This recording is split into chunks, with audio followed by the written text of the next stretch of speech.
Welcome to Valle de Bravo. You have launch over there on the right and El Peñon on the left. This is the very beginning of the race. It's in the launch cycle, and I usually try to launch very early, and probably was 10th person off the hill, something like that. It's day 2 of the 2013 Monarca, and I'm Dave Norwood, also known as Preacher, I guess, out in the world. And this particular video is going to be about 4 hours long, so schedule your day accordingly if you want to watch it straight through, but you can watch it in segments if you like. But I'll be talking at different times during the video, describing some of the parts of the race and things that were going on. At this particular time was a challenging day. The course task was set up to be reasonably long, but the real challenge was the conditions. Windier than normal with a fairly low cloud base. In fact, at one point the course line was actually obscured by clouds, and you couldn't go straight down the course line. You had to fly around clouds in order to get there.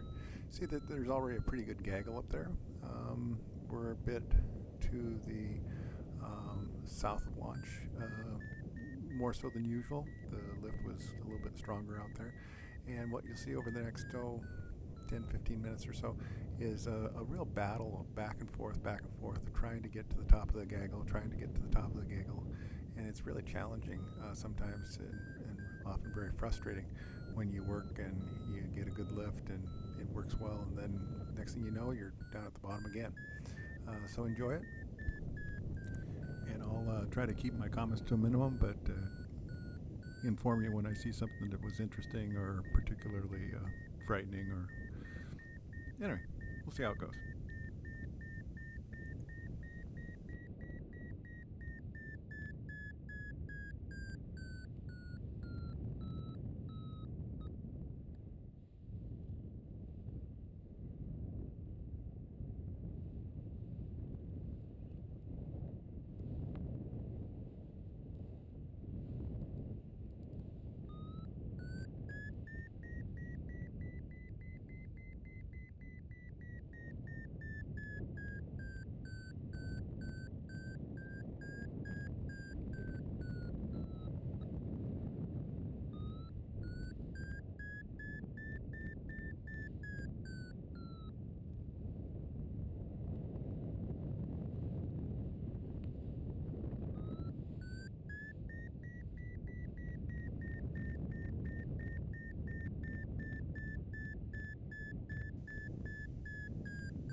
For those of you who have never been to Valle, a couple of general site comments here. This view, we're looking right out at El Peñon, bottom left of your screen, and going around in circles. Like I said, a little bit of the south of the launch. There's on normal fly days, which is almost every day in December and January, there is a pretty nice flow coming generally from the west here. If we're sitting up here on the hill, it's not quite west, but essentially it comes from the direction of El Peñon towards launch. Maybe it's essentially up the valley that you're looking up at right there, and the winds will come from that general direction all the way down the long ridge, which you'll see in this depiction here that I'm going to drop in of the route itself. This is a Google Earth map of the overall route, or the flight path that I took on this particular flight. You'll notice the start is off to the right-hand side, and we come back and go over start at the end of the flight.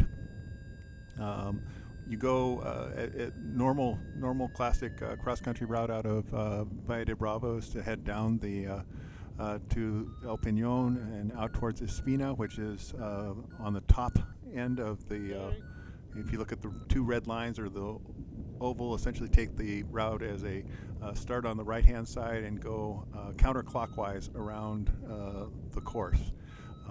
And the top red line is going to follow essentially down two ridge sets with a valley in between the two ridges. The first ridge set has the classic beginning moves of cross country in Valle. The first step is to get to El Peñón, then you make it to the wall, then you cross beyond the wall, get over into the area of crazy thermal, and now you're on Espina, which is the last spine that goes down the end of the plateau that we fly over. And then you make the crossing across the valley towards Three Kings and Maguey. Maguey is the larger hill on the right-hand side, and Three Kings are obviously the three major rocks that you'll see once you get there. And then the path takes you along the ridge out towards Divisadero. And in this particular race, we don't quite make it out to Divisadero. In fact, the turn point is a radius point that is not nearly all the way out there. And it was interesting that I had missed putting that waypoint in, but was just tactically following a route that took me there. We'll talk about that later in the race. And then we head out into the valley, into the flats, which is not a normal cross-country technique or cross Valle route, although it's done a lot. But it's much more challenging out there, and you've got to know kind of where the lift is to be successful, and it's very common to kind of ground out in the valley. And then we come back towards launch, back in to Espina, and then directly to the wall and up over the back of launch, and end up landing down in what we call the pay fields, or the fields that are down below La Peñitas. So that's the basic course line and route that we'll be following, and I'll talk about each of those features as we go along through the race. Oh, and for those who are not used to racing paragliding in terms of general the way things work, there's a launch period where you're allowed to take off and get yourself positioned for the start.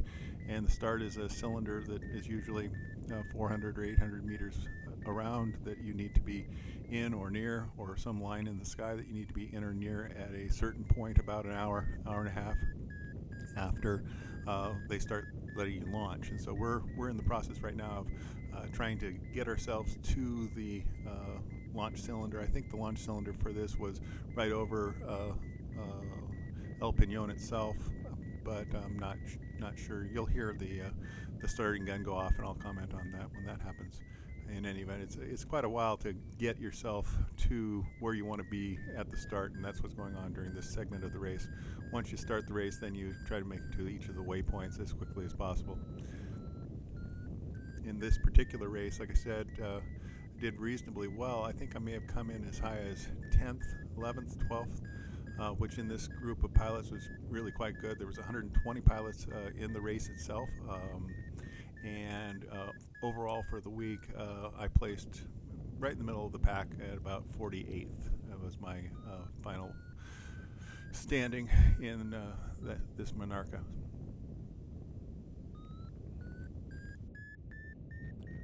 Welcome back to the video. On occasions there were animals that helped us out in the race. You see a couple of birds come through there's one. A couple of birds that came through, and they'll help us center our thermals fairly regularly, and every once in a while they'll be a source of a save. You'll notice a bird flying or thermaling, and you can go and find a thermal off of a bird. Right now there's not an awful lot of people in the air, at least where we're flying, but it can get quite thick. Get to gaggles of 80, 90, 150 people. Anyway, right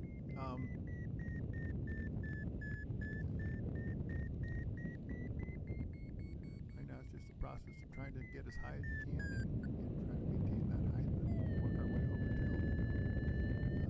This segment's going to go for a while.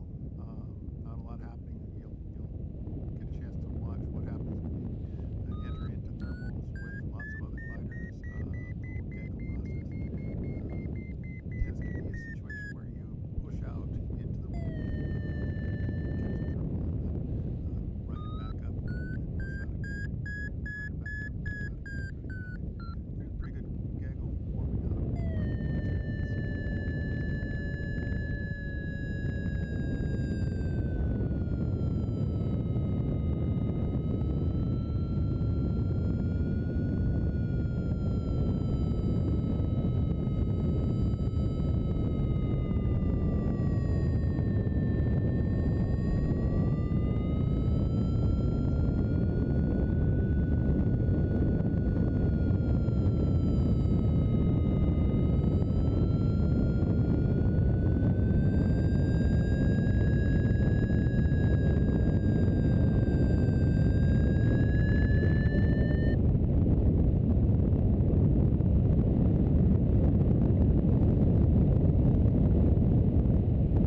other gliders out in the pack, but the vast majority of them are D class or DHV 2-3 wings.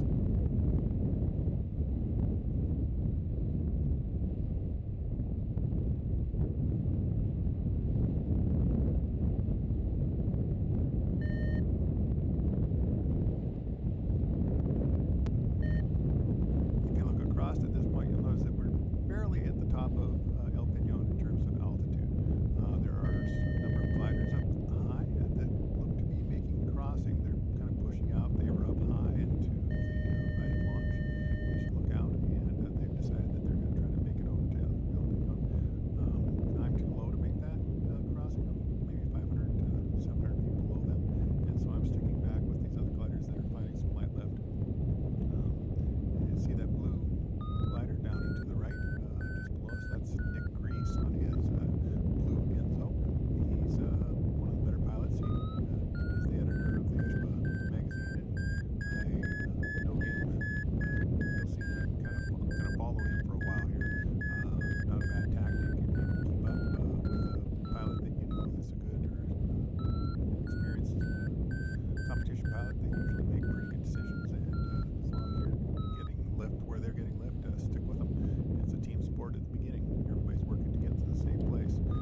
Here we're reasonably happy with our position, or I was pretty happy with it. Fairly high, not a lot of gliders higher than us, fairly far out, and Nick kind of leaves the lift there just a little bit and is heading over towards that new gaggle that's forming up over to a little bit more directly in front of the launch instead of off to the right of launch. And you can see he's picking up a nice lift there. That's a sign of a climbing glider as they bank up, and now I'm going to roll in behind him and try to take my piece of the thermal action as well. And now we'll turn 2 or 3 times and see if we can get up as high as this particular thermal gaggle will.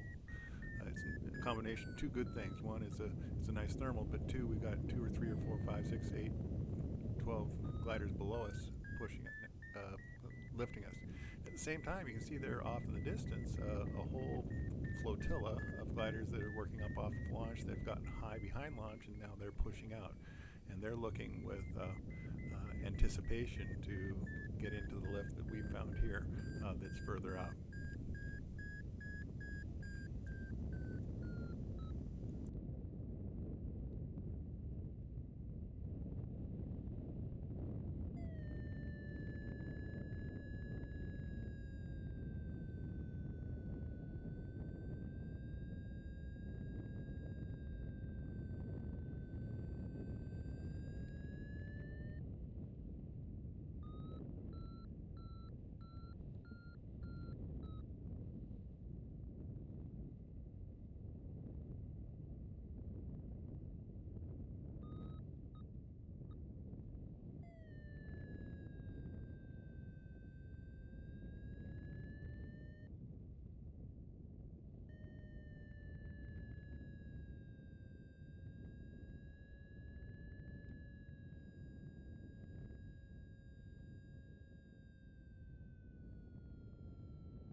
Continue to follow Nick here.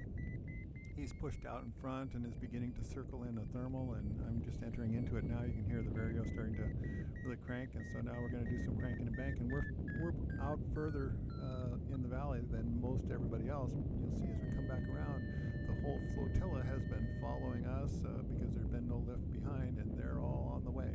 And And as they come in, they're coming in to grab the same lift that we're working here. And this is one of the places where you got people straight lining it, and then you can get a lot of congestion. It becomes quite, this is when you need your head on the swivel and look in all directions. As they came in, I kind of got pushed off a little bit to the right, a little bit more than I wanted to be, and now I'm going to work my way back around and see if I can push back into the best of the lift.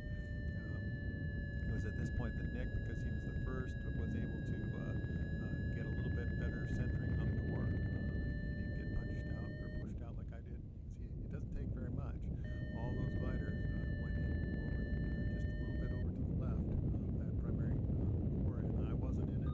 They were, and they were able to take it up and out, and I'm still struggling to get back into it. I'll get back into it here in just a second, but it takes just a fraction of a difference between being on the left edge or the right edge of a thermal to make a significant difference in how well you're climbing and how well you're able to stay with the guide. That was a good example of that.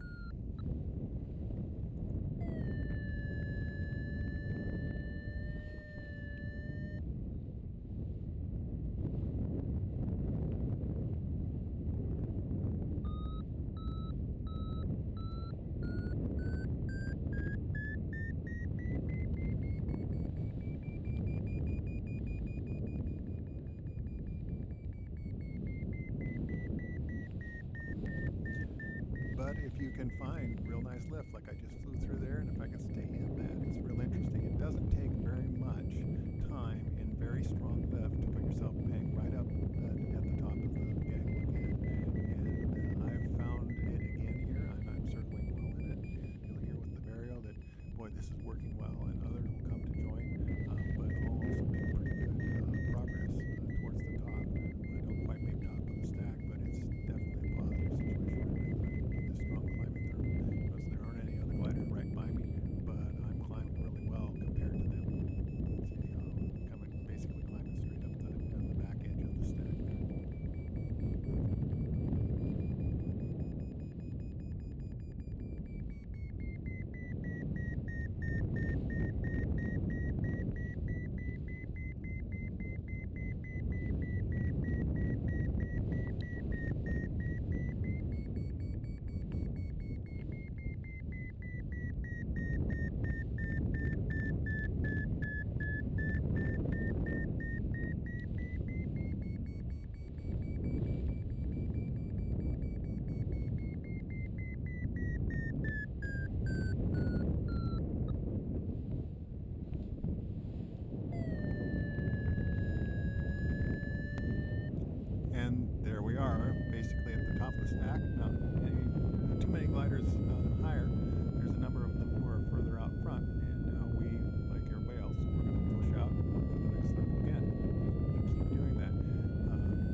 altitude to do it, and the conditions of the day allowed it. But on a normal day, to be back in that area is flirting with great danger.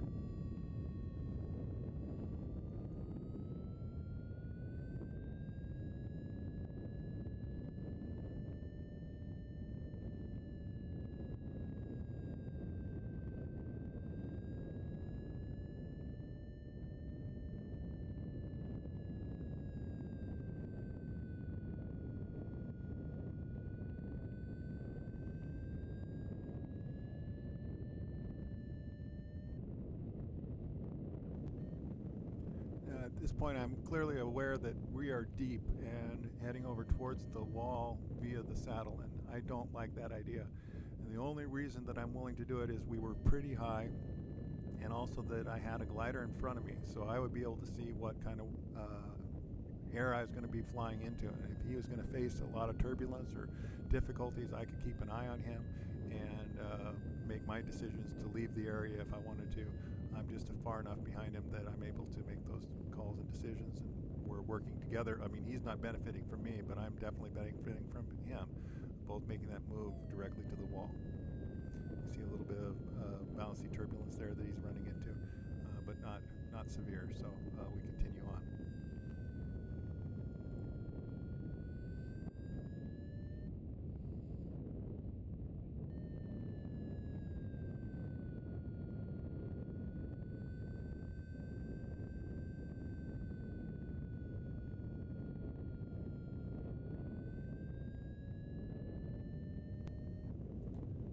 That's the top of El Peñon, just popping in and out of the left-hand corner there.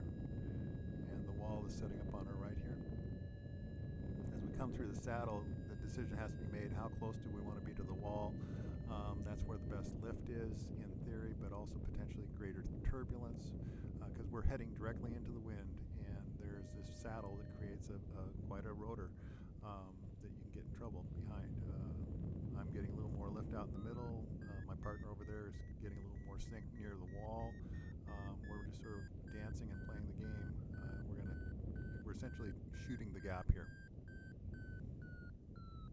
Now I'm in a little bit of lift. Maybe it's enough to play with. Probably wasn't a good idea to take a full turn in this. I don't know that I netted it. And spending extra time in this configuration of being in a bad place and just trying to get a little extra lift is maybe not the best idea. And there's my buddy. He's out a little bit further forward because he didn't take that lift turn. But he's continuing to do well, and so I'll just follow his general path. He didn't lose too much, and we're almost at a point we're going to get established on the wall. You'll notice when we come along the wall that there's quite a bit of blowback. We're clearly heading into the wind at this point, probably a 10 to 15 mile an hour headwind. We're just making progress along the wall, and anytime we take any thermals, they definitely blow us back towards the start. And this will be the case throughout the whole day. Anytime we get in close like this, or even out in the valley, there's a pretty strong lean to the winds, or the thermals, and the winds are pretty strong. This is part of the dynamic of this day, that it's really challenging on a windy day to make progress down the course line towards Divisadero. So we now are coming up pretty much on the wall. The wall's on our right-hand side, and you can see the tip of Espina, or the spine, which is off to the left, that little high peak.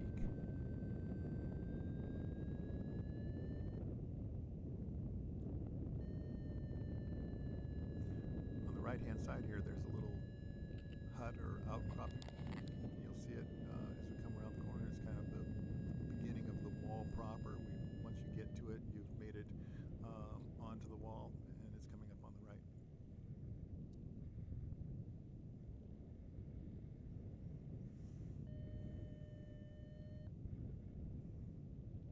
I've adjusted my camera angle here, and now you're seeing my pod, and that's my right knee. I tend to have my right foot on my speed bar, and so when you see my right knee disappear, that means I'm pushing on speed bar. When it's sitting up like this, I'm just cruising and no speed bar on at all. And here we are. We've made it to the wall, and 2 or 3 other gliders are over here with us, and we'll work together to see if we can make some progress.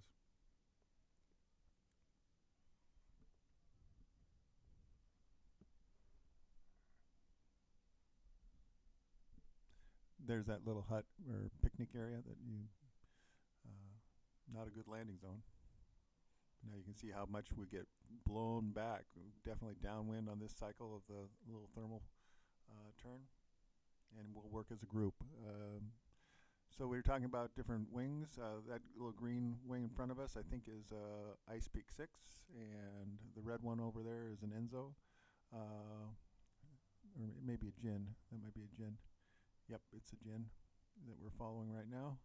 And then also there is a, oh no, I take it back.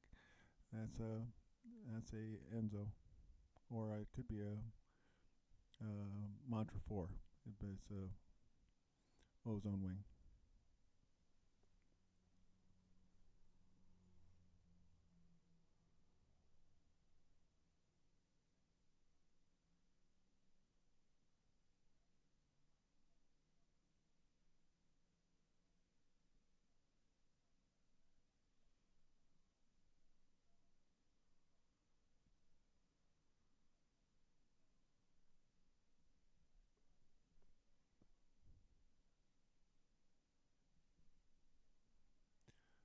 The red glider on the left is an Enzo.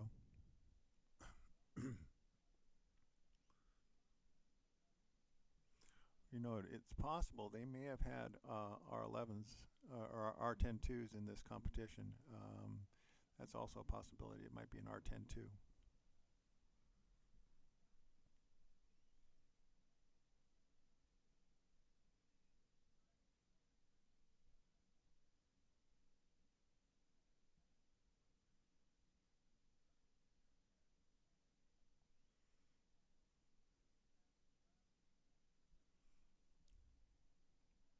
Yeah, I think it's an R10-2.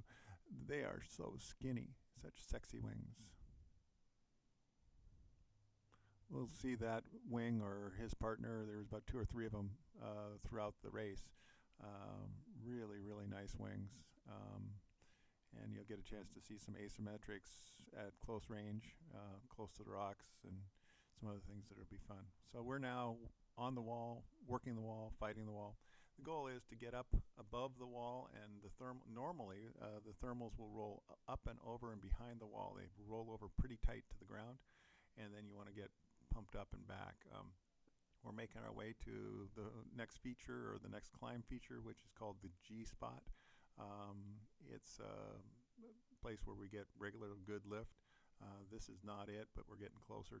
It's essentially back and to the right of where we're at right now. But here's some nice lift in front of the wall, including some help from a bird.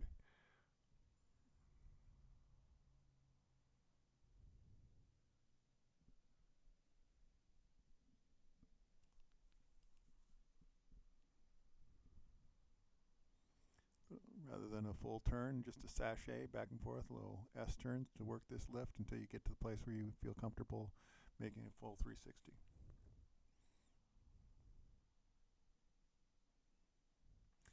Further you go to the left there and back into that little area of depression, which is often labeled the G spot,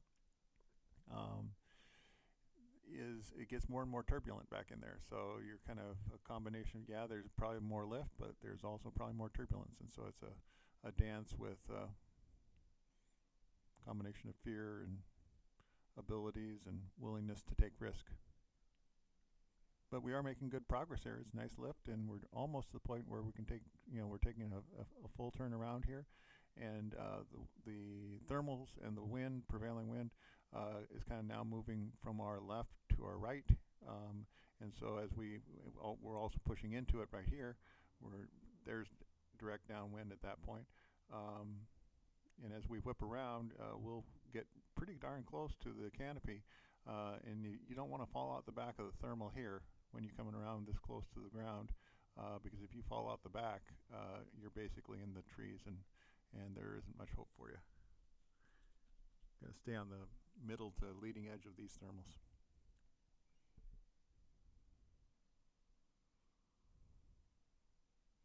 There's a great shot of that 10-2 and how skinny they are.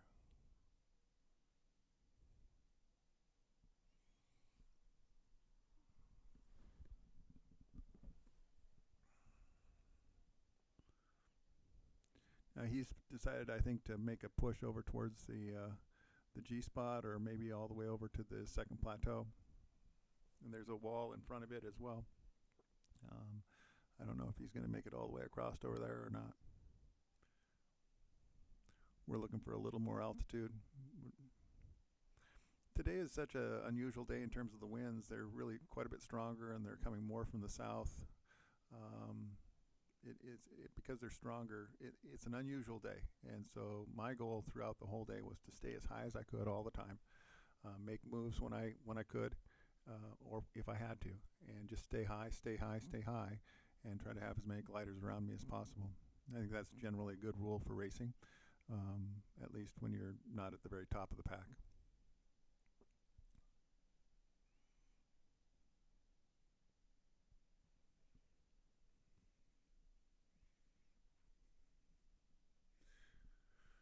By the way, the race still hasn't started yet. We're in the process of getting ourselves as high as we can, as far down the course line as we can without leaving the start cylinder. I think this is the edge of start cylinder right here or in this area. But it will be another 10-15 minutes before the race actually starts.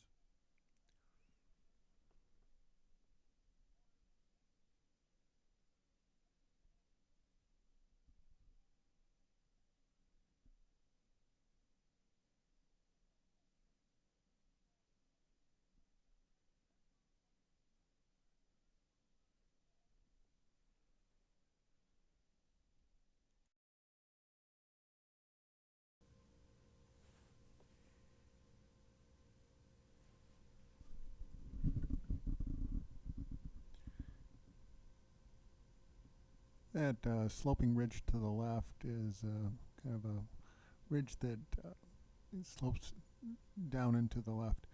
It separates kind of the area of crazy thermal, which we're heading straight towards, and the second wall, or the wall in front of the second plateau over which those gliders are climbing. I'm attracted by those gliders. I think, wow, it's working over there, so I'm heading over that direction. I've got a reasonable glide. I'm pretty low, and this is really a dicey area to come into, as you'll see here. In fact, that might have been a little bit of a asymmetric there for a second, but as I recall, it was a bit of a rock and roll SIB clinic here. Oh, there we go. That was a pretty good one. Yeehaw.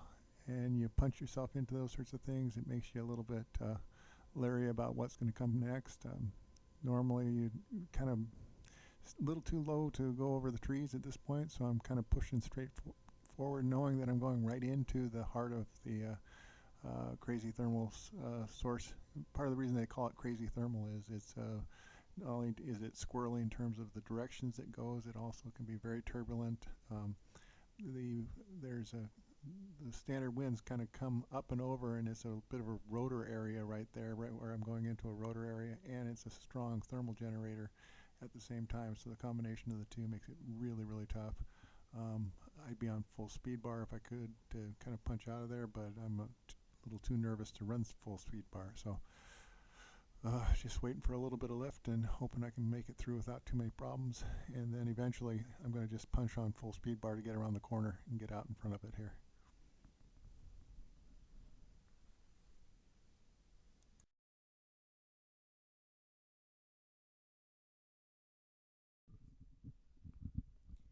It's at times like these that I find myself most nervous, or anxious is probably a better word. Knowing that you're losing altitude pretty rapidly. You can hear with the sync alarm or the sync tone there just taking you down, down, down, down, and you're pushing into the wind, and the terrain is dropping away. You're losing altitude, and you're going to come around the corner and hopefully get some lift on the other side, but you're never really sure, and you don't know how low you're going to be. It's just not a real pleasant situation. And in fact, when I come around this corner here and it's supposed to be working out, I find that all those gliders that have been climbing so well have now kind of dropped back down. They've either gone up and left, or they've dropped back down and are groveling again. It was one of those days that it'd be working in one spot for a little bit. It looks great over there. See, it's got a great sun. Everything should be good. My guess is whatever lift was in the area was lifting either further off to the left and away from the wall and not getting pushed back into it, or what, I don't know. But here's a little bit of turbulence, and then just watch how, this is kind of close call, close hauled, close to the wall, flying, and it's just not real pleasant. And later in the race, we'll be back here again, and it'll be interesting again. This wall is not an easy place to fly low down, but it can be done. I will not be successful on this pass. I'll take a couple passes back and forth and eventually determine that it's just not worth the risk of not making much progress and really taking a lot of turbulence. Back and forth here, it's doing okay, but over by where that glider is down low, that's where I'll get some really rough air and play with it there for a little bit and eventually bail out and just try to punch the reset button and see if I can make it through. Just find a place to land at some point here. It can be quite nerve-wracking.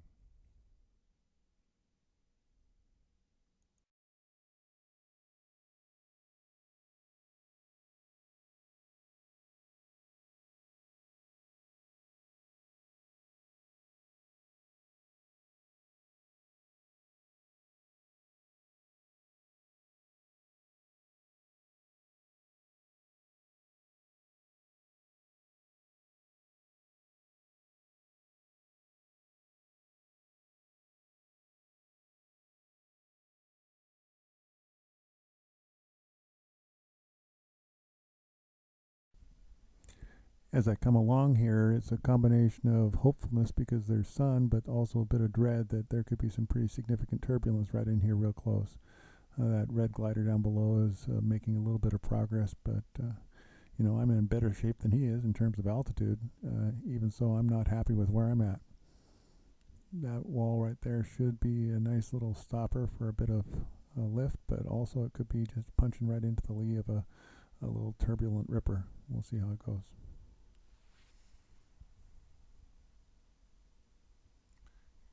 Yeah, it was a bit rough. Want to just get around the corner. Yeah, there's some lift there, a little bit. Is it going to be enough to go back in and try it again? Yeah, well, we'll see. That's where it gets a little bit, well, anyway.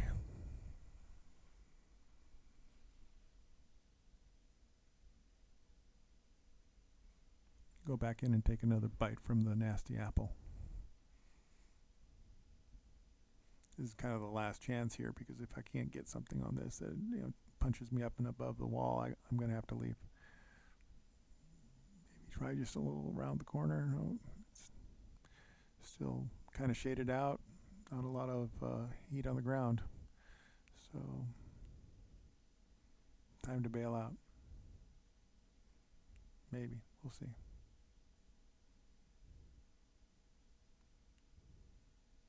One last try.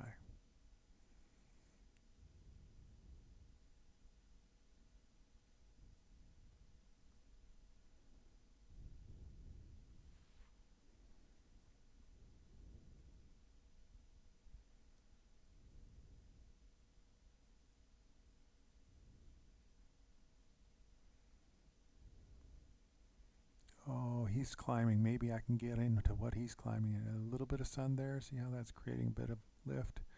Maybe there's enough over there. I'll go join him. Not a lot of room. Yeah, I'm sure it's smooth over there, though. Yeah, right. That'll be good. I'll just follow him. Oh, oops. Doesn't take much for those high-performance wings to get out of shape. There's a nice little 30%er that he took there. It's rough for all of us.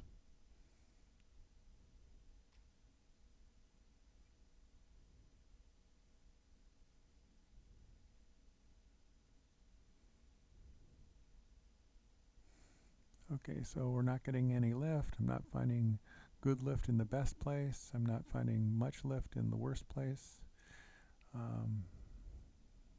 Right here is about the best spot on the hill in terms of lift, and I just maybe getting a little bit. It's not going to be enough. I'm losing ground overall. And so at this point, I've made the decision this just is not worth it. And now, what do? Let's punch back out into the area in front of the Crazy Thermal and down towards El Peñon and just see if I can, you know, pull even make it out to an LZ. At this point, I'm just hanging on for dear life. I'm going downwind pretty quick, but I'm also losing ground in terms of altitude. 3/4 bar, and hang on. This is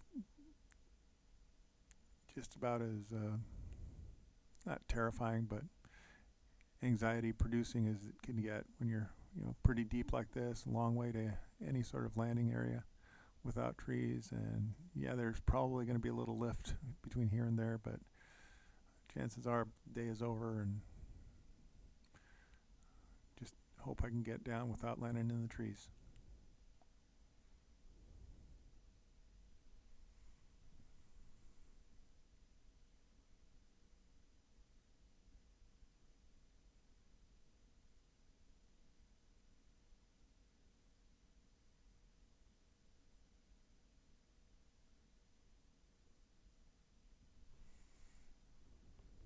Will I make it? I don't know.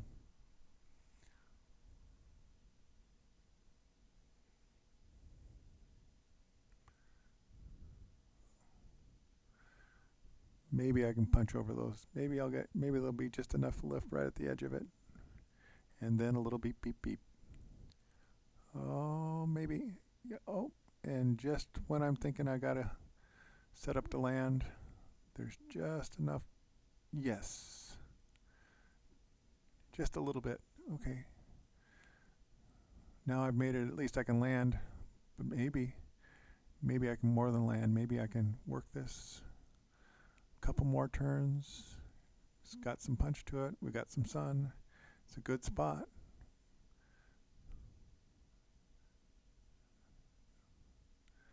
Right over the trigger to the main thermal that sits out in front to the southwest of El Peñon. This is the trigger spot.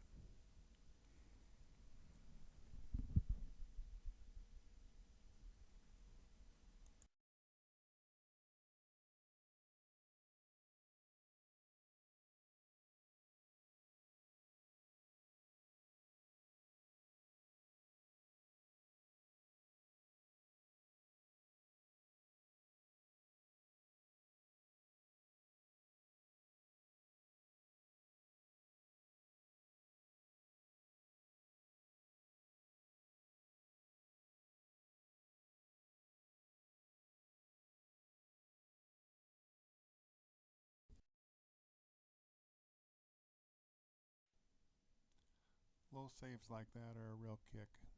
They're real challenging. You got to be careful, and you got to be very, very precise. Get a wisp of a feel of the thermal, and make your turns very, very smooth and coordinated, and kind of just drift with it.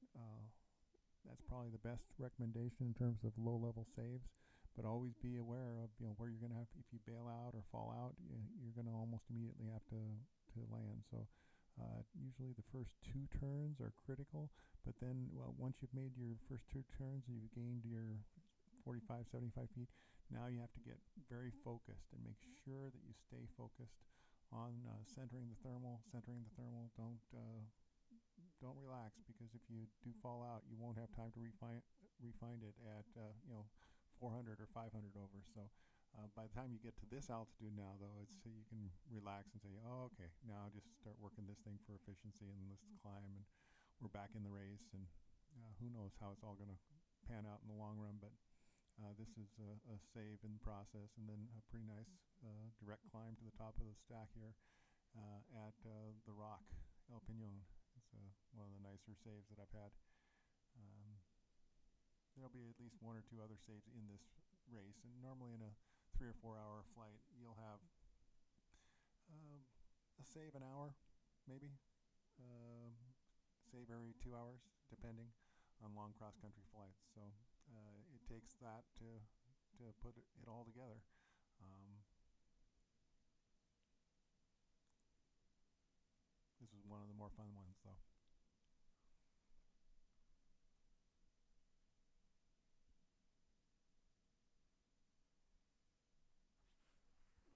I always find it kind of interesting how in like at FIA that you'll be groveling down in the dirt and nobody's around. It seems like you're the only pilot in the air, and then when you get to the top of some nice big thermal, you find that there's 7 other guys right there with you. And you think, where did they come from? I also kind of wonder what happened to the one guy that you left behind back groveling over there on the wall. Did he make it up? Did he make it out? What was the story for his flight?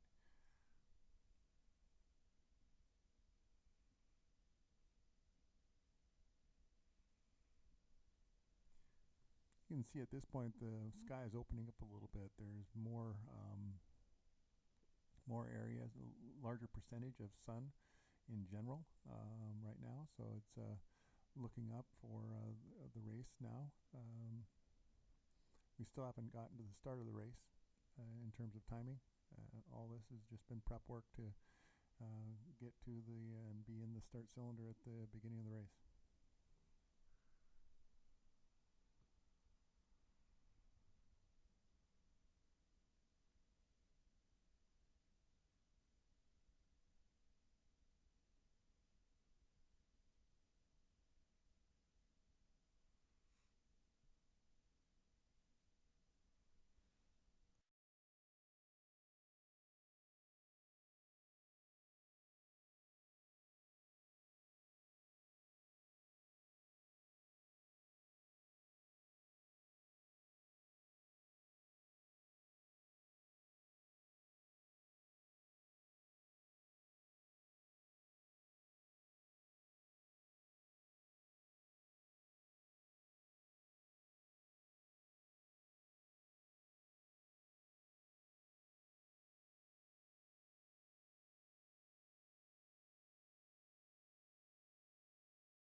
A couple of more turns here and punch back to the wall and kind of go through the wall process all over again. And it's it's a kick being at the top of the stack. Look at how many gliders there are now. My goodness, they're all over the place. Even though I'm going to be in lift when I leave, that's fine. You know, once you get high enough, you can just punch on over there to the wall, and there's enough sun around that the wall should be working pretty good. Hopefully, we'll see. The day is maturing. We're now about an hour and 20 minutes into the flight, and we're starting to enter into the premium uh, flying time for the day. Maximum lift, maximum sun, radiant transfer to the ground, etc.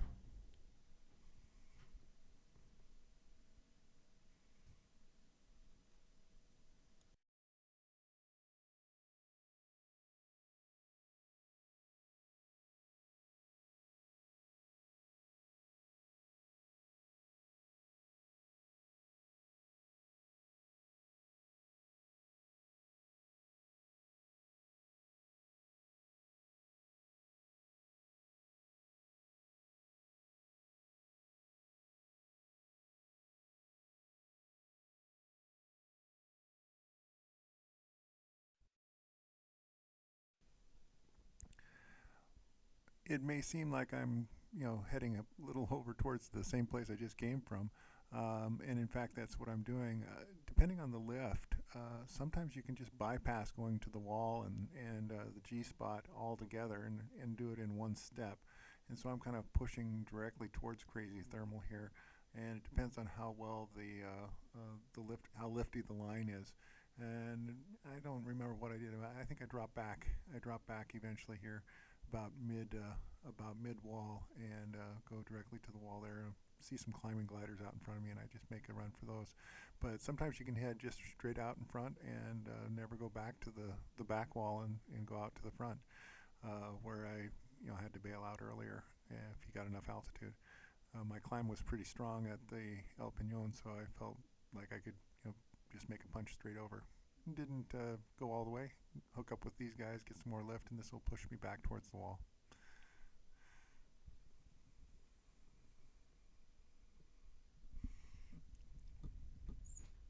Gives you an idea of how high the climb was off El Peñon there. My guess is I'm somewhere right around 8,000 feet.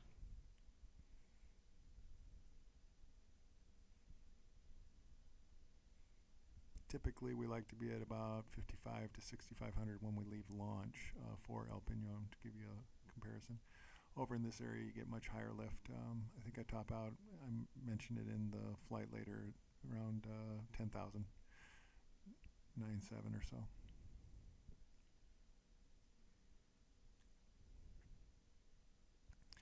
And from this angle, you can see one of the obstacles, one of the challenges that we're going to face, and that is the low cloud deck. Right along Espina, those clouds are almost on the deck, back on the plateau, and we need to be able to fly basically through those clouds, right where that glider is straight in front of me, in order to get over to Maguey and Three Kings and on down towards the Divisadero ridgeline.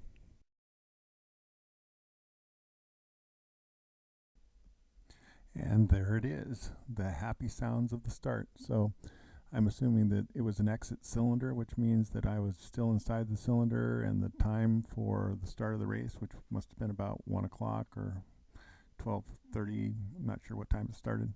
And we are now officially under race conditions. We're racing, and so it doesn't change the fact that we just keep flying cross country, but that's what's going on right now. No big gaggle start here.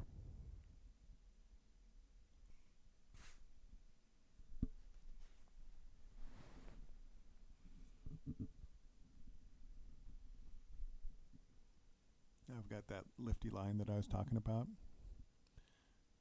No real need to go back to the wall.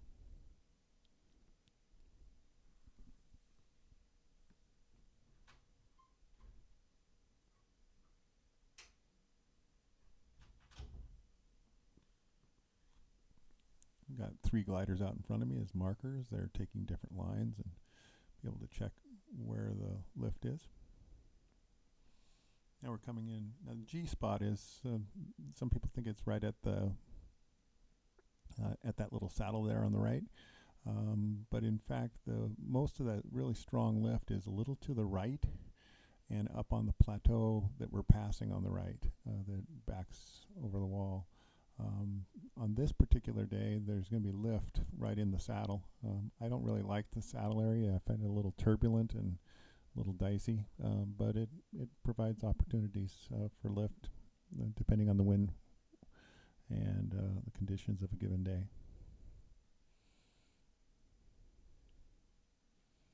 This is kind of an unusual angle to come into this area. Normally you're coming in from back and from the right a little bit more.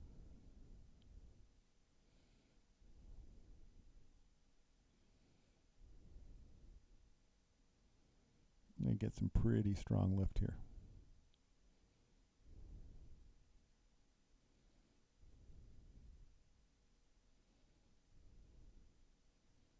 Also got a sense of how low the cloud base is there. We're already above that cloud base. And this particular lifter is going to work itself into just a gorgeous climb. We'll get some company as well, but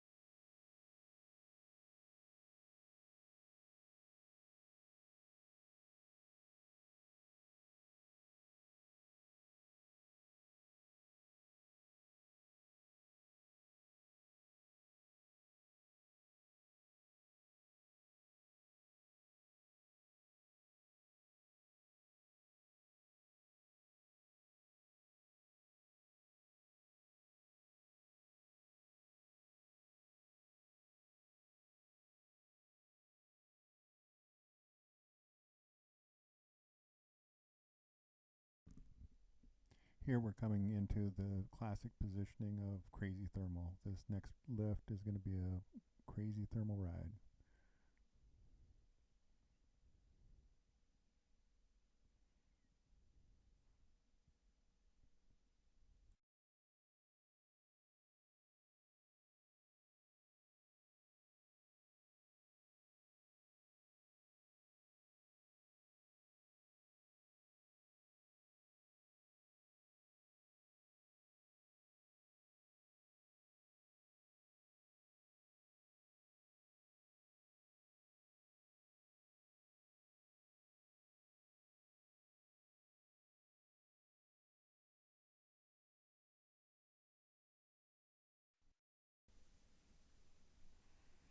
Now, not only is crazy thermal a little bit turbulent and it's just really strong, but it also doesn't track straight. It squirrels right, left, back and forth. But you can hear in the lift, it's just a fabulous climb.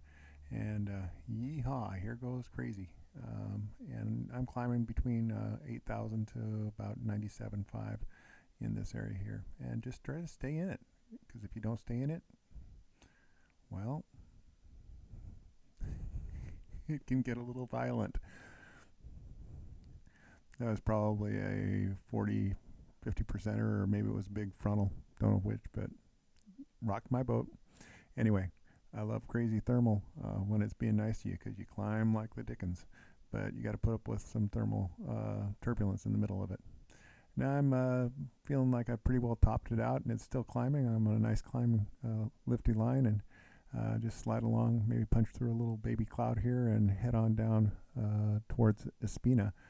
I have to head towards Espina because I can't go under, and I can't go over that cloud bank off to my right. And we'll punch out here and you'll see the dynamics. In a few, you'll start hearing me doing some talking. I often will send little video snippet postcards, so I'll stop the video in the middle of the flight, the kind of constant running video that I have here, and then make a couple of comments to the camera, and then turn it back off again, so that I've got a 30-second or 45-second thing that I can punch into the internet while I'm on vacation or on a flying trip. And it just makes it easier to send them back rather than trying to do all the editing, just to kind of do an on-the-fly edit of a 30-second snip. So you'll hear some voiceover here that was real time.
As I come along the edge of the cloud at the end here, I'm trying to get through to the right and get over on the other side of the Espina Ridge, and I'll see a little opening, and it's kind of a bit of a cloud flying exercise, but I maintain visual reference with the ground, and I don't think anybody was worried about me coming in first place, so there weren't any protests filed that day. Here we go. We're able to sort of slide through here, and a couple of gliders down lower, and it's going to be an interesting little battle to see how high can we get, and then make a trek across the valley over towards Three Kings and Maguey, and that's going to take a couple of shots as well, so we'll talk about that in a bit. A little turbulence here.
And just get down low enough after a couple of turns and punch out right at cloud base with Three Kings just off to the left over there, and Maguey straight ahead, and Espina on the right. A couple of gliders down below us as markers, and we'll see what we can do. It's a totally different perspective being under the clouds than being on top of them.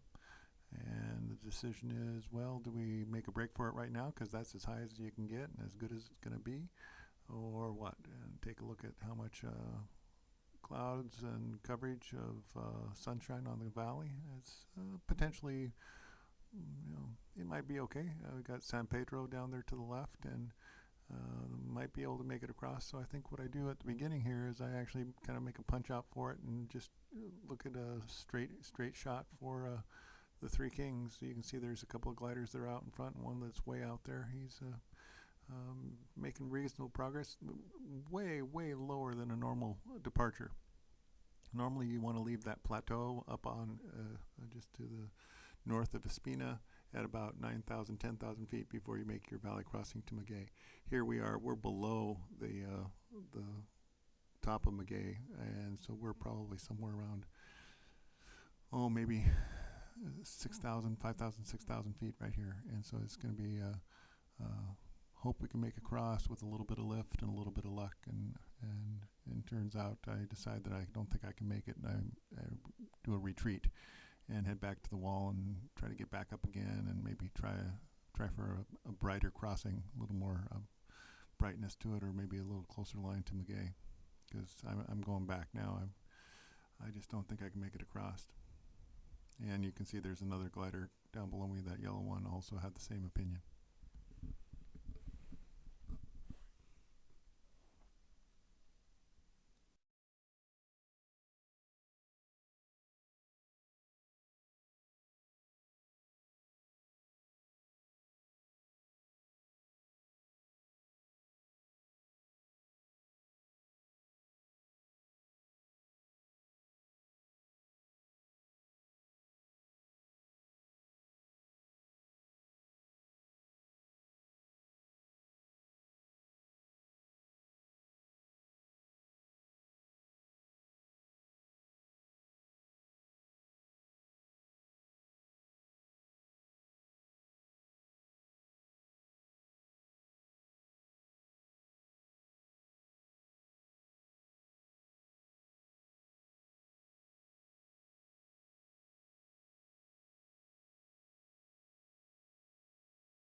In addition to coming up here on good lift at the on the windward side of the Espina Cliff, I'm reminded of how gorgeous flying can be, how clean the air and pretty the vistas are.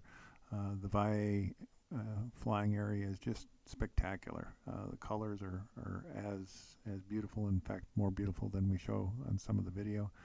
And flying up along these cliffs and then out over the valleys and sun-speckled horizons and beautiful white clouds and blue skies. Just really pretty spectacular.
That glider out there is kind of in the departure zone for heading towards Maguey. I'd like to get out that far and be as high as he is if I can. And I'll kind of look like I'm trying to push out towards it, but maybe I'll come back into this lift.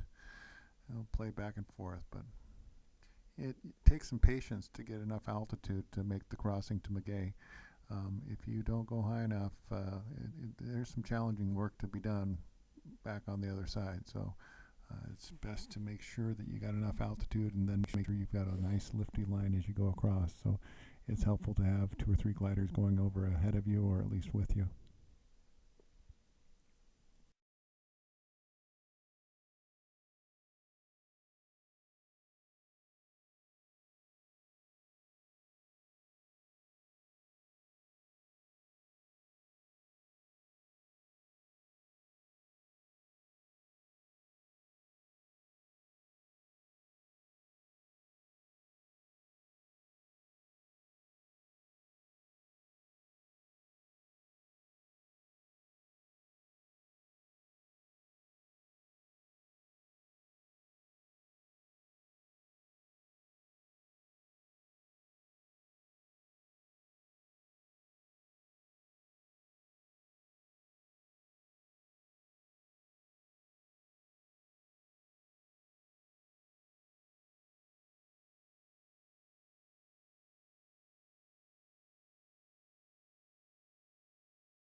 That was just the kind of lift that I needed, and I've got a glider or 2 out in front, and we're right at cloud base. So now let's see if we can put together that lift with a lifty line and make a crossing.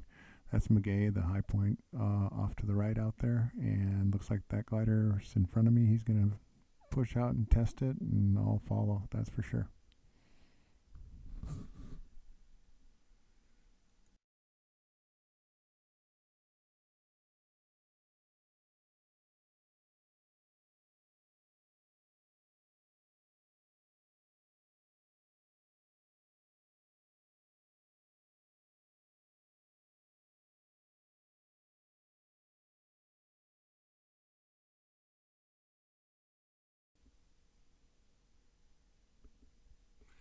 So we're on glide, and you can hear with the sync tone that this isn't going real well, but you'll notice there's a couple of little fluffy clouds, just little light ones. They probably have just dissipated up and to my left, and what I'm doing is I'm listening to my sync tone, and I'm trying to guide myself onto a liftier line, and then eventually that sync tone will disappear and it'll be flat and maybe a little bit of lift. This is one of the reasons that I really recommend people who are getting into cross country. A lot of people won't leave their sync tone on at all. They'll mute it, and because they don't like to hear the going down. But it's important to know how fast you're going down so you can find those lifty lines. It makes a significant difference as you're making crossings and just trying to get your best glide. You want to minimize any sink at any point in time.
So finding that thermal there was not just a chance. I remember we left those little puffy clouds and we headed straight from those to this next little cloud that you'll see up and to the right. It's just not that one there on the right corner, that one. That one was the one I was kind of heading for, and I aimed for a spot to the left of it, which is essentially downwind of that cloud, because these uh, these clouds tend to line up on convergence lines, and if you keep yourself on the convergence line, you'll hit the sweet lift when it's there. And I was lucky enough to get it. Yellow glider there is coming in to join me, and now we're in pretty good, darn good shape for this crossing, because lift mid-crossing like this really sets you up well. We're going to get blown back towards the, the northeast edge of Magay, and then have to eventually work ourselves back around towards Three Kings, which will be a push into the wind and a bit of a challenge, but it'll be doable. But this lift is definitely solid and will allow us to get set up onto Magay pretty easily.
Fortunately, this lift is reasonable. There's a fair amount of energy. It's not bright out, but it's working pretty good. It's an ice peak down there below us, the green one. And we're all trying to push out in that direction towards the Visadero, and we're kind of running against the wind. I mean, there's probably a 4 to 5, 7, 10 mile an hour wind coming through there, and we're getting lifted and pushed back. And so it's almost the same thing as at the start. You kind of push out and then get some lift and get pushed back, and almost behind or almost to the lee side of Maguey at this point. And so it's a bit turbulent coming through there. And in fact, once we get up a little higher, you'll see that I'll point out a couple of spots at Maguey that are particularly challenging in terms of turbulence if you get put into a situation there.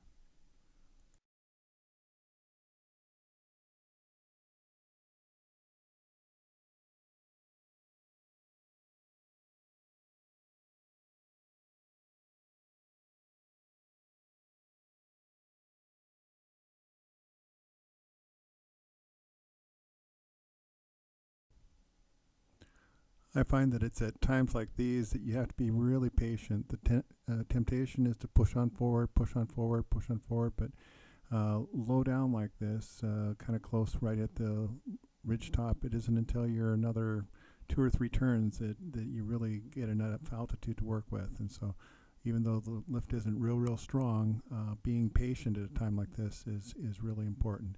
Just keep working it, keep working it, keep working it. It's too hard of a day to just be terribly aggressive.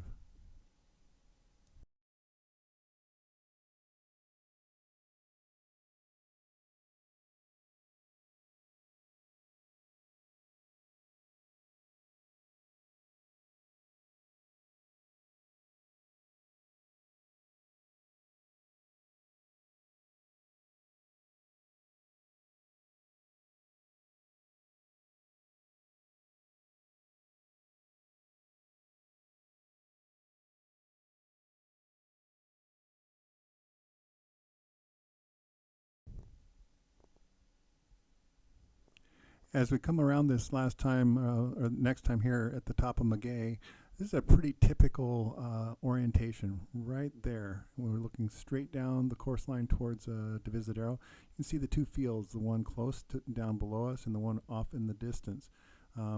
Maybe a couple more turns would be enough to get high enough to make it out over the second field, push out over there, or pushing back over Maguey, kind of deep. It usually works better deep back into the right from the perspective of where I'm at right now. But notice we're also getting a fair chunk of turbulence, and that's because there's we're essentially pushing out onto a flat that is lee side to a ridge that is right at the far tree line there beyond the last field. So the decision, you got to either push out over the ridge to the left before Three Kings or out over the farther ridge. And right in this area, and I'm going down now, is a real turbulent spot. A friend of mine took a big frontal down lower than this, trying to push out to that ridge where I'm basically following the route that I'm heading at. But he was 150, 200 feet lower than I was.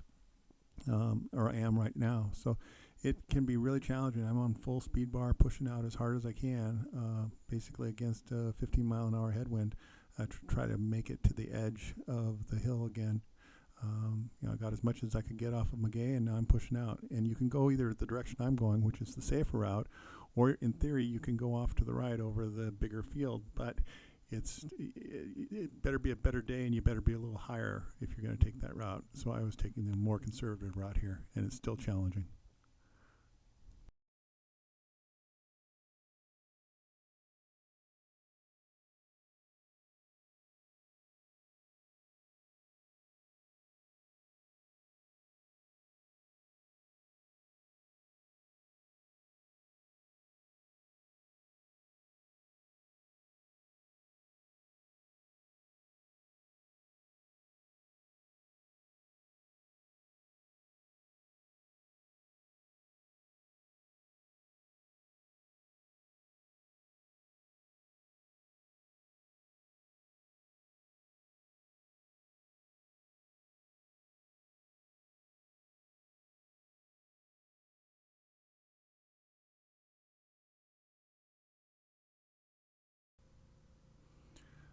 So the climb work at Magay and everything that I got out of that kind of saved coming across. Now we're established on the ridge, and this is kind of how the ridge is. You push out, push out, push out, and you're in sink, sink, sink, and then you got to drive back into the next lift spot.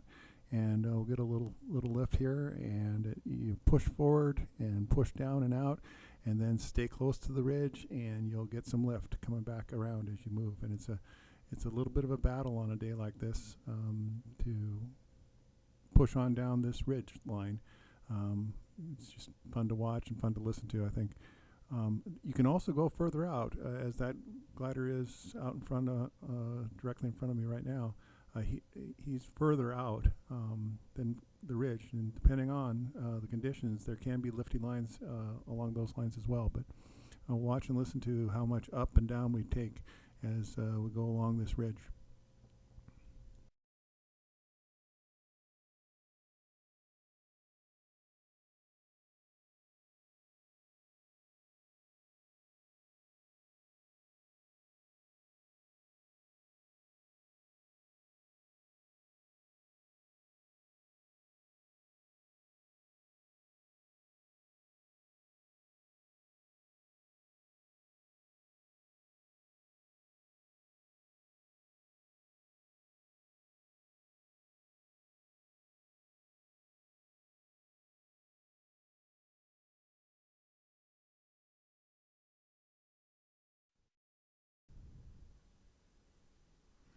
So that little knob just off to the right there, that edge of the ridge, is what we're pushing for.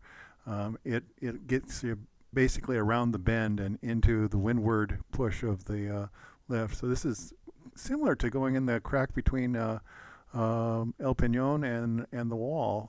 Same kind of dynamics, and we're kind of lee side right now to that. But once we get in through that little crux, it's going to get very, very lifty. So it's just kind of a hang on for your life and then have a good time.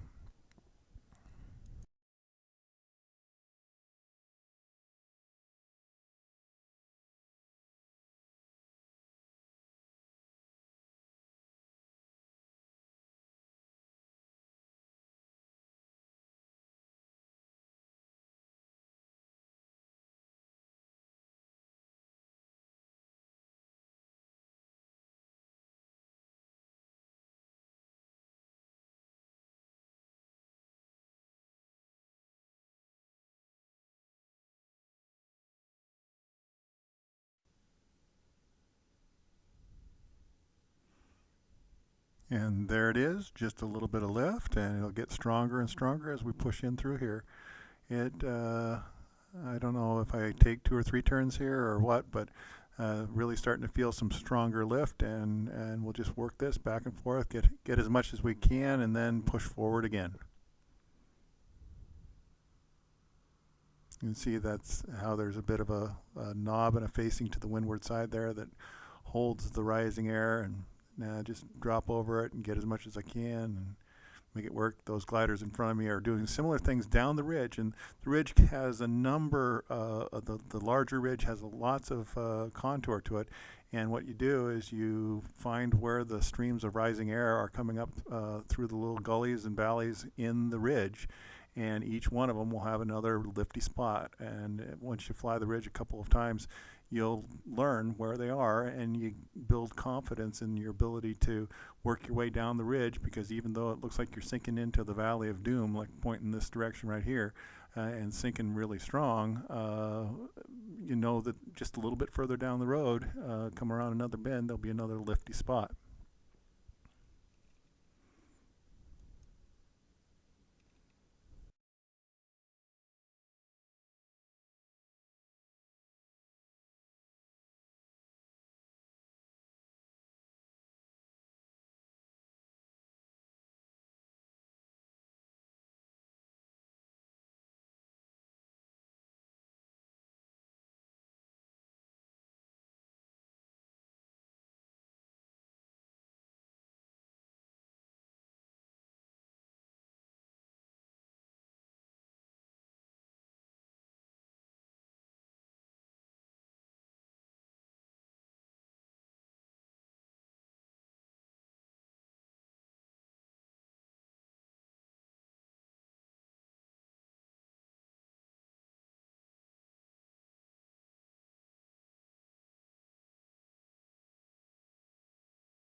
So this is a kind of nice lifty line, and a real benefit of having a partner there. This guy in front of me is going to be a real asset for a little while because knowing that you've got lifty air in front of you and being able to work as a team is just fantastic.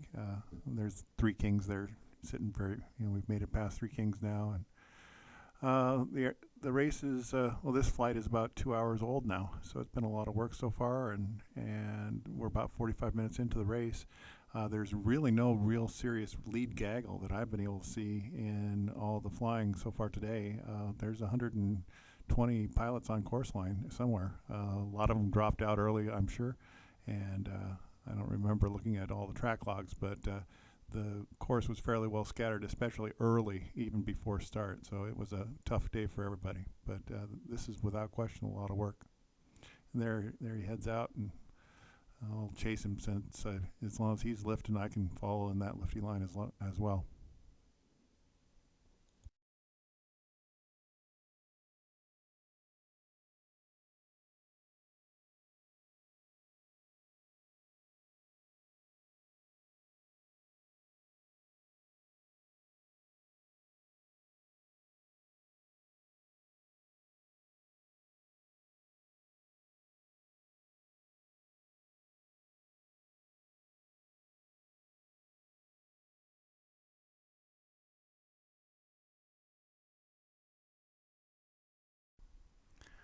During a normal transit of the Divisadero ridgeline like this, anytime you get nice lift like we're in right now and it's taking you up to cloud base or close to cloud base, pretty much, unless it's an easy day, you pretty much want to take it as high as you can. And trust me, you'll see coming out of this that we'll need every foot of altitude gain that we're getting here on the way down the ridgeline, because after each of these lifts, generally speaking, there's going to be a struggle and we'll be punched down again. So work your thermals as best you can and really work them well. Notice how that blue glider, he pushed out and he immediately lost a chunk. So you want to get as much as you can.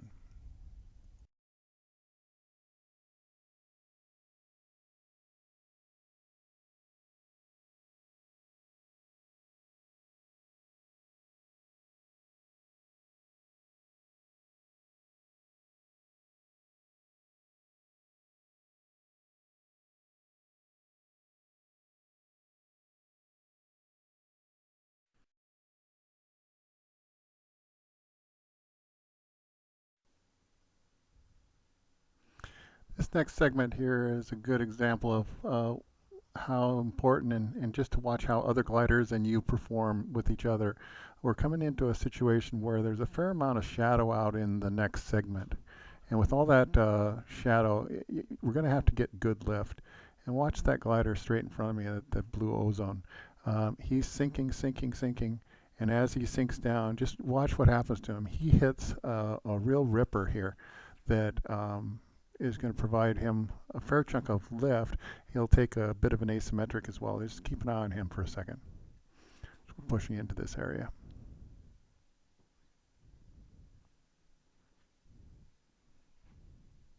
And that's where my eyes are as well. I'm trying to stay on a lifty line, but I'm watching him, see how he's doing over there. Still nothing. Down, down, down. There he goes. And boom, rock back. And there he's going up. And so that's where I'm going to try to shoot for. And now I'm quite a bit over him. I had a little liftier line, but he's just got this great ripper. Look at how he's climbing there. And he's going around. He snagged it, and he's going to take it. And we're going to end up lining up together. But on this back side here, he takes an asym, and it kind of knocks him out of it. There's the asym. And he's pushed back, but he's continuing to climb back there. And I'm up and above this, so I'm sort of windward side to this thermal. The thermal's actually going back and under me. And he continues to take it up and up and up. And I'm essentially flying down the windward side of this thermal into the crux and not going to find it for a bit. And watch what happens. I make a light turn here. And we won't see my partner. He'll be pushed back quite a ways. I think he's turning just under me right now.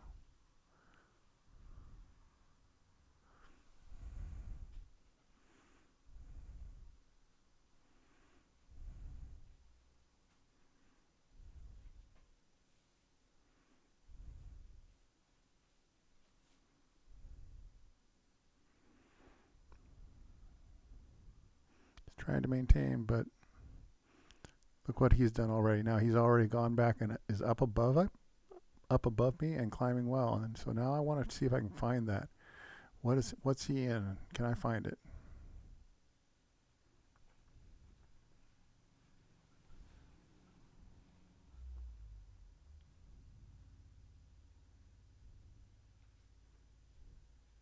And there it is.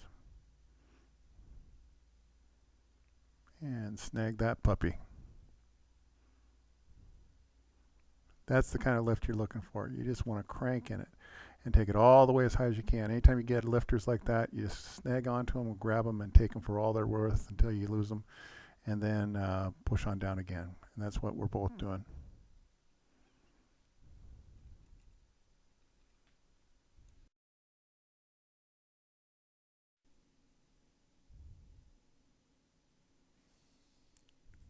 So yeehaw, this is the kind of lift you like. This is probably running around 800 to 1200 feet per minute. And grab that for all the gusto you can. Punches us right up into the clouds, and you might even take an extra one. But you know, once the clouds are there, you gotta go on down and give up on it. But yeah, those are the sorts of rippers that are available on the Divisadero ridgeline, and you got to take them all the way up. On this particular day, you don't get to go real high, but then you punch out. Doesn't take very long to climb to cloud base in that kind of lift.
So that mid glide turn that I made that got me just a few extra feet in terms of altitude cost me connection with the Blue Glider. He made it around the corner and is quite a bit out in front of me now. It doesn't take but you take one extra turn, and all of a sudden you're a quarter mile away from the guy. You can see how every inch of altitude is needed, though. We just keep going down, down, down. That glider off to the left, the yellow one, is looking a little desperate, but he's continuing to push on, so he believes he's in good enough shape to continue pushing down the ridge. Blue glider's off to the right, and we'll come around this ridge here with these rocks and find a little bit more lift at some point and continue on. Just a note in terms of the overall course, the turn point, I don't know if it was Divisadero plus 10K or 5K. It was not all the way down to Divisadero, and I know that I went further than I needed to because people were able to tag their waypoints and come back out, but I thought that the ridge that's kind of the lumps of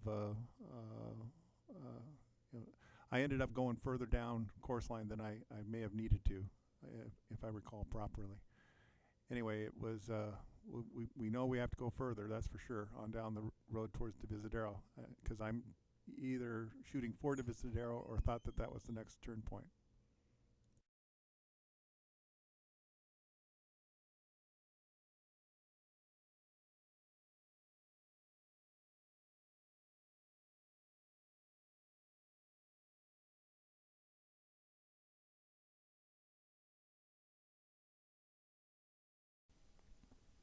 Here you can see the effect of that turn. Even though I just got a little bit better glide and a little bit better lift on that extra turn, that Blue Glider had to find it on his own, and now he's below me and I'm in the thermal above him. So it's just a perfect example of how hanging back a little bit and using the other guys and taking every extra turn you can. And then now this yellow one, he's got a nice lifty glide over there, so I'll go ahead and follow him probably, maybe take one turn around and then scoot over along that ridge, which is nicely sunlit.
So things are getting much more challenging right now. We're in a bit of a shade out, and also I think we're just about as far as we need to go down the ridge. You notice that both those gliders that were in front of us turned and headed off to the left because they're going to head out into the valley, which is the general course line.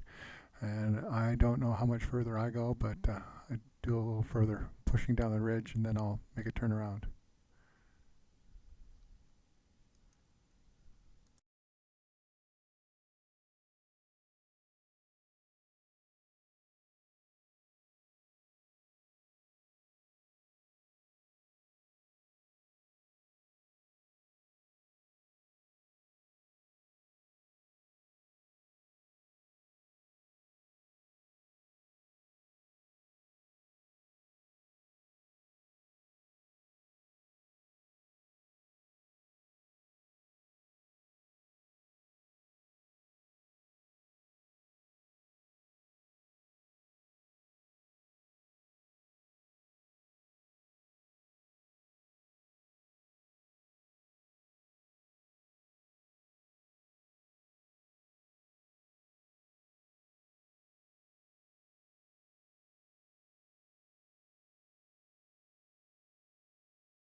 And here I'm leaving the ridge. This is kind of desperation. Hopefully I'll get some lift here, but it's not looking good at this point. We're now well below the ridge top, and there should be a little stuff out here, maybe off to the right. We'll see.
More and more desperate here.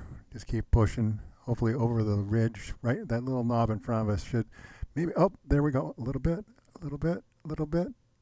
Come on, baby. Stick with it. That's got a little punch to it. Maybe if we can hold it all the way around and then take it up a ways. Come on, come on. Stick with it. Stick with it. Yeah.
Now I'm remembering what my confusion was on this particular course layout. So the next waypoint is out in the middle of the valley, and I thought that it was the first waypoint following something around somewhere around Three Kings or that idea. And my belief was that following this ridge set, this extension out between San Paulo and Tulucumacan, is the uh, best of the routes. And I don't think anybody else followed this route out into the valley, but this sort of rising high set of hills pushing away from the ridge looked to me to be the best way to get to the next turn point. So we'll see how it works.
Just a note, that's the Visadero just falling out of the picture on the left there.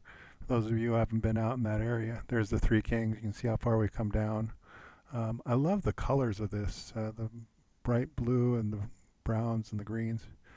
This is just a little bit of lift here in the middle. I'm hoping to get a little bit more, but it's not going to be an awful lot.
make a mental note of this spot. Um, Take a look where we're at. This thermal is strong enough to be a good house thermal.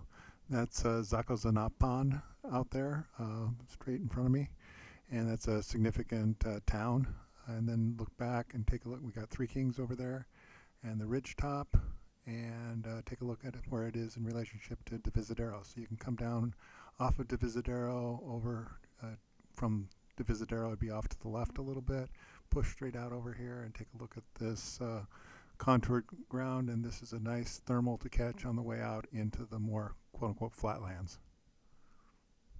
We'll fly out over towards that dam and straight ahead. Actually, it's not a dam, it's more of a quarry of some sort.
So the next turn point is straight ahead out past that little, looks like a lake out there.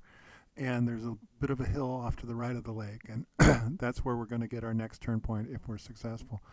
It's going to be pretty desperate, and the winds are coming pretty strongly from our right, moving to our left. So we're going downwind a little bit, kind of crosswind. And this is one of the more intriguing scratch fests flying along down through here, trying to just keep from landing and just enjoy the scratch fest.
Whatever little thermals we're getting in here are lee side to that ridge. Come around and you'll see, well, we're now pointing dead downwind, but we were pointing up into the wind, and just it's a lee side thermal that gets chopped off as soon as the wind hits it. So everything's real dicey in here.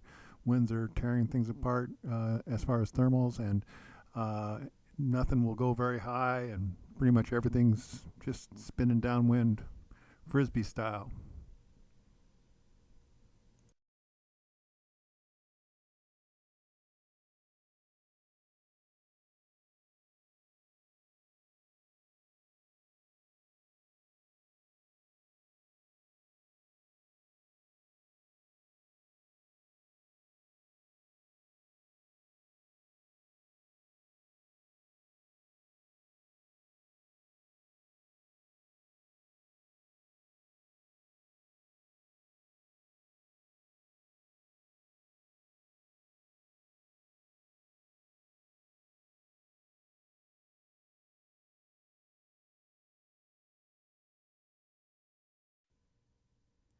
At this point, half my energy is trying to continue flying, and half of it is just sort of keeping an eye out for a good place to land. Even though I'm 5 to 700 over, maybe a little bit higher than that, things are so bad in terms of the conditions based on the wind and shade and shadow and stuff. I'm just sort of hanging on. If I get a nice little lift or a punch, I'll take it around. But as soon as I take another crater like that last one that I just came through, see there now we're heading back into the wind. You can see how that would have been a lee side thermal behind that hill. And there's Zakozanapan. We're much lower, closer to it now. And just see if we can find something safe place to land, or maybe eke it along and continue down the course line.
As I was flying along here, it was feeling kind of a cross between a convergence line. You could see a couple of cumulus out there that looked like they were lining up with the general direction that we were going, and a spinner, just sort of a frisbee-like set of thermals coming off and spinning downwind. But it's kind of hard to tell.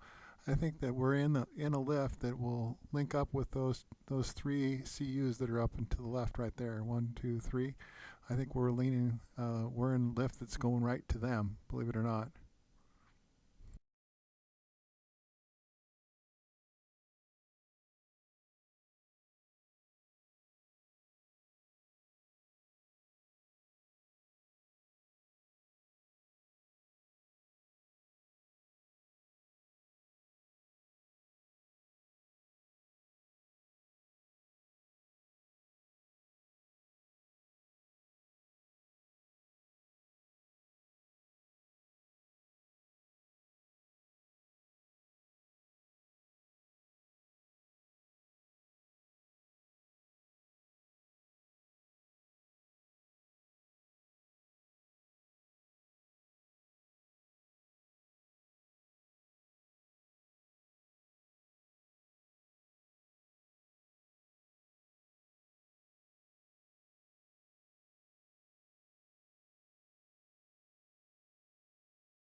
We're now on a course that's kind of a yikes. Where are we going to go? Because you can see straight in front of us, it's a bit of a valley, kind of a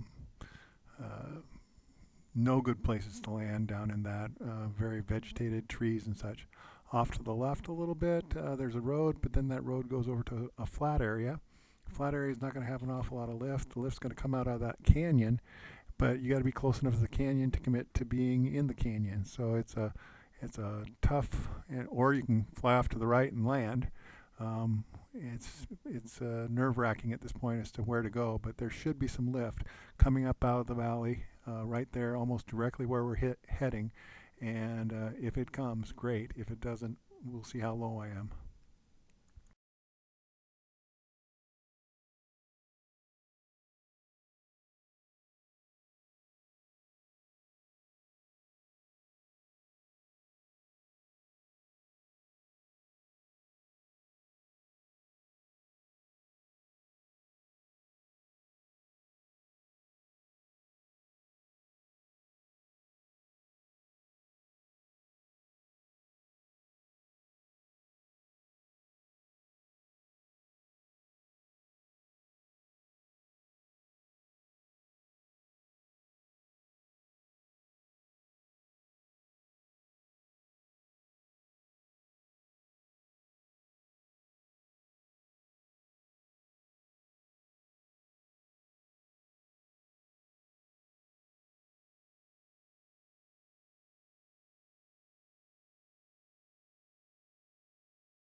Well, I've made it over the most dangerous part of the valley there. I can bail off to the left if I need to.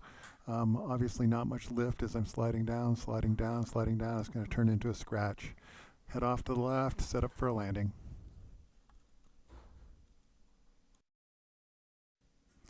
And of course, as soon as you think that, you hit the lift that you're hoping for. So let's see if we can make this work. Watch how much this thermal leans. There's the valley, the source of the thermal. Coming right up the gap. Warm air flows right just like water in reverse up the valleys. Nice lift. Let's stick with it.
And we have a new tool in our arsenal. See that smoke rising out in the middle of the valley there? That's going to give us a real good feel for how, in what direction the winds are blowing and how strong they're blowing in the flats and such. Right now, it's not leaning over as much as I thought it was going to. We're getting a pretty nice lift here, and it's starting to come up off of the heat from the flats here as well.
It sure doesn't take an awful lot of turns in strong lift. That lift was in the neighborhood of 800 to 1,000, maybe 800. And boy, all of a sudden, the world looks bright and shiny because we're way up high and we're up above the ridge tops even. We've got the general ridge of the Three Kings there just to the left, and we're pointing straight at Three Kings right now. We're going to get up nice and high, punch back and pick up the turn point, and then see what we get after this.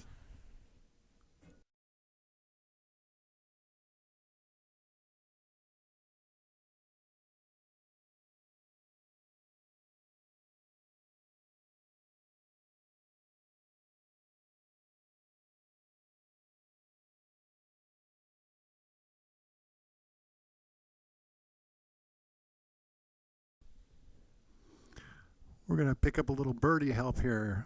Top left corner, you see the bird, and he's found the same thermal we're in, and we'll work with him circling 2 or 3 times to make sure, use him as just like another paraglider to center on the thermal. He uses us, we use him. But you never know when they're deciding to just leave.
Here we're punching down and towards the waypoint.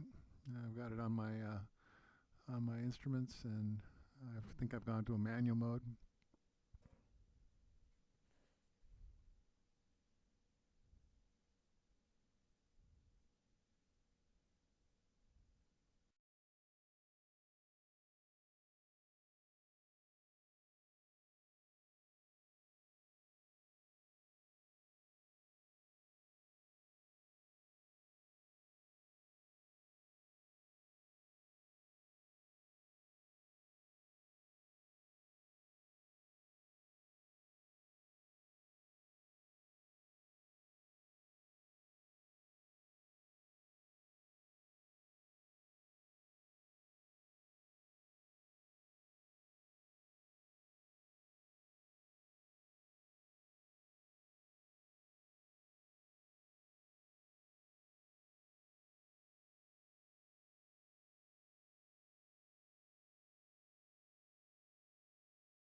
At this point, I really think, watching and listening, that I'm wasting a little bit of time here trying to get the very last little bit of out of the climb, or finding another punch that'll give me another 2, 3, 400 feet.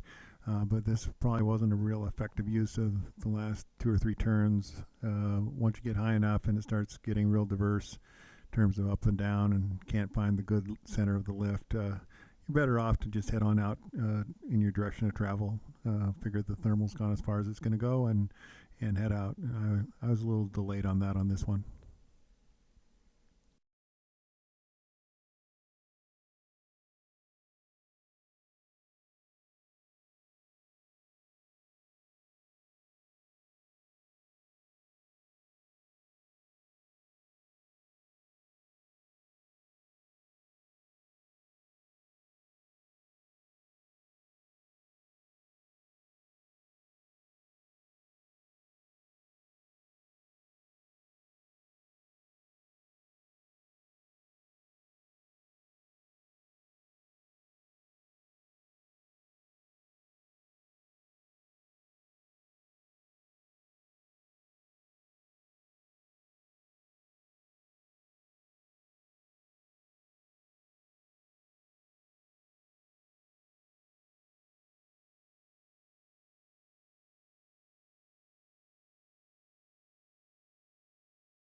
And there it is, the long-awaited turn point.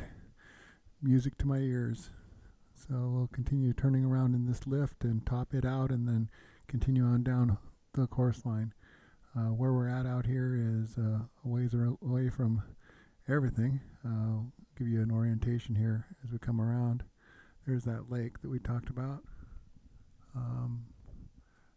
There's Three Kings just coming into frame. Three Kings straight in front of us. There's a glider on Three Kings. And then off to the right, this is the valley we'd crossed before, over to Maguey on the right-hand side. Oh, actually, I take it back. We're looking straight down Espina right now. And Three Kings are way off to the left. See them over there? And Maguey is straight ahead. So we're going to head back towards Espina here and see if we can kind of go on glide and pick up some lift with some of those gliders that are starting to appear in our frame down there on the left-hand side. But we'll top out this lift first and then make a run for Espina and see if we can get up there.